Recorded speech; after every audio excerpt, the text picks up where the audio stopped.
Everyone, मैं हूं Ruhamah Shahroz और आप देख रहे हैं मज़ेदार खाने। आज मैं आपके साथ रेसिपी शेयर करूंगी देगी कोरमा की। आप घर में आसानी से देगी कोरमा कैसे बना सकते हैं, तो उसके लिए आपने मुझे स्टेप बाय स्टेप फॉलो करना है।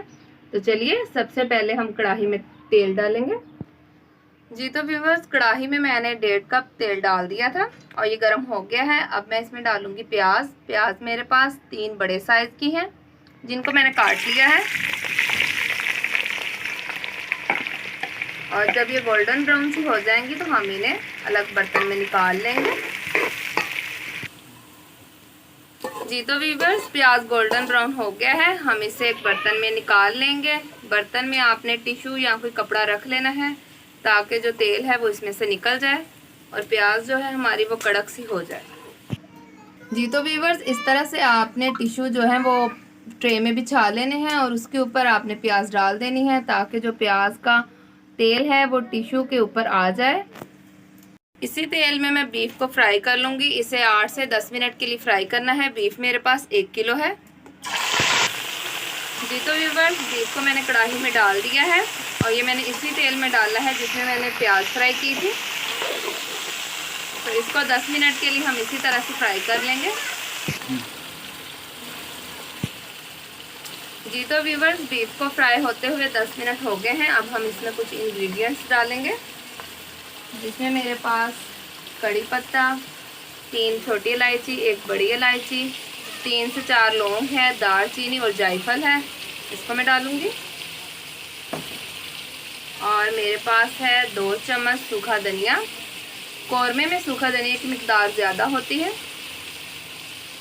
1 चम्मच मेरे पास पिसा जीरा, आधी चम्मच कूटी हुई लाल मिर्च, आधी चम्मच पिसी हुई लाल मिर्च, आधी चम्मच हल्दी और 1.5 चम्मच मेरे पास नमक है। अब इनको अच्छी तरह से मिक्स कर लेंगे। कौरमे की और कढ़ाई की जो रेसिपी है वो डिफरेंट होती है। अक्सर ही लोग कौरमे को कढ़ाई की रेसिपी समझ लेते हैं, तो आपने इसको इस तरह से बनाना है जैसे मैं आपको सिखा रही हूँ।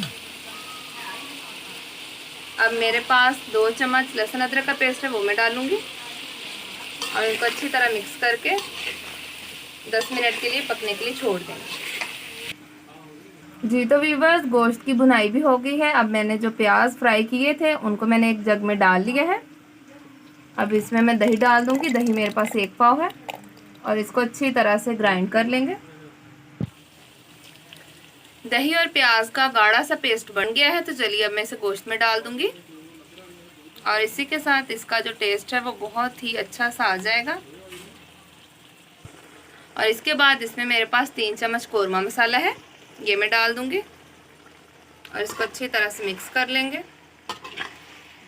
और इसमें मैं डालूंगी 1 गिलास पानी।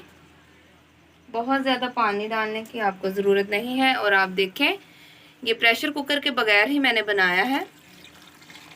चलिए अब इसको कवर करके 15 मिनट के लिए रख देते हैं और आप देखें, इससे हमारा गोश्त भी अच्छी तरह से गल जाएगा और ये बगैर प्रेशर कुकर के बना है। तो चलिए इसको 15 मिनट के बाद देखें। जी तो व्यूवर्स, 15 मिनट हो गए हैं। अब हम देखेंगे इसको। तो अब हमने इसे 4 से 5 मिनट के लिए बगैर कवर किए पकाना है और इस तरह से आपने चम्मच बीच में हिलाते रहना है ताकि ये नीचे ना लग जाए। तो चलिए 4 से 5 मिनट के बाद मैं आपको इसकी फाइनल लुक दिखाती हूँ। जी तो व्यूवर्स, 4 से 5 मिनट हो गए हैं और बगैर कवर किए मैं इसमें चम्मच हिलाती रही थी और अब ये तैयार हो गया है। तो चलिए अब मैं इसको डिश आउट कर लेती हूँ।